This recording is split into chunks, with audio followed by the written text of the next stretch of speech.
Thank you very much, and let me thank Mike and the leadership of the respective caucuses that are here. One of the things that's important about the issue in Arizona and the legislation that the governor signed is that it is particular to Arizona, but the implications, the precedent, and the Pandora's box that's being opened in Arizona applies to the rest of the nation.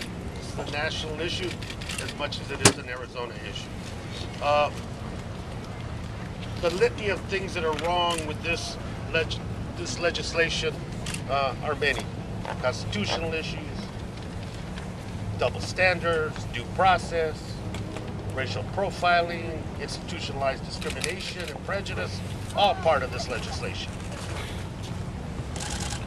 But I think it's important to understand that we're at this situation in Arizona and this law must be overturned, either legally, politically, or with the economic consequences that are beginning to happen to Arizona already because of the law.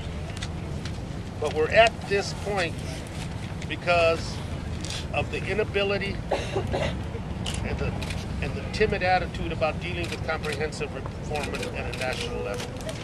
To ignore the fact that Arizona is a harbinger of things to come, that our nation gets further and further divided every day that we don't confront this issue of immigration reform honestly and realistically.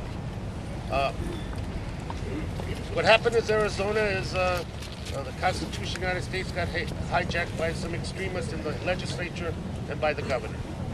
Our fight on a legal level will be to restore it, and we are all collectively asking President Obama through the Department of Justice and his Attorney General to join in the fight on the legal side, to seek an injunction of the Supremacy Clause, that this is a federal law that needs to be dealt with federally and not by states, and to also deal with the agency cooperation between the states, the state of Arizona, and the implementation of its law, and to not cooperate. The last thing I want to say is about the political need to deal with this issue.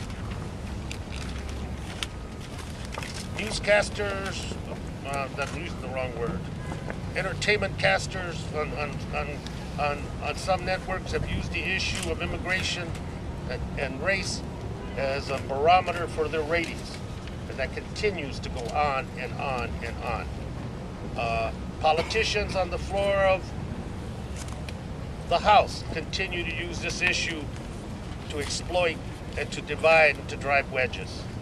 I think we're here today to say it is time to deal with comprehensive reform realistically, look for solutions, and begin a process of healing in this country. If we let this continue to go unattended, what happened in Arizona will be replicated in other parts of the country. And the fight that we are going through in Arizona will become everybody else's fight. I'm proud of the support, very grateful for the support of the leadership and caucus members that are here today and the respective caucuses, because as I said early on, this is not just Arizona's fight, this is a national fight. And if it creates urgency for immigration reform, so be it. Thank you very much. Thank you, Raul.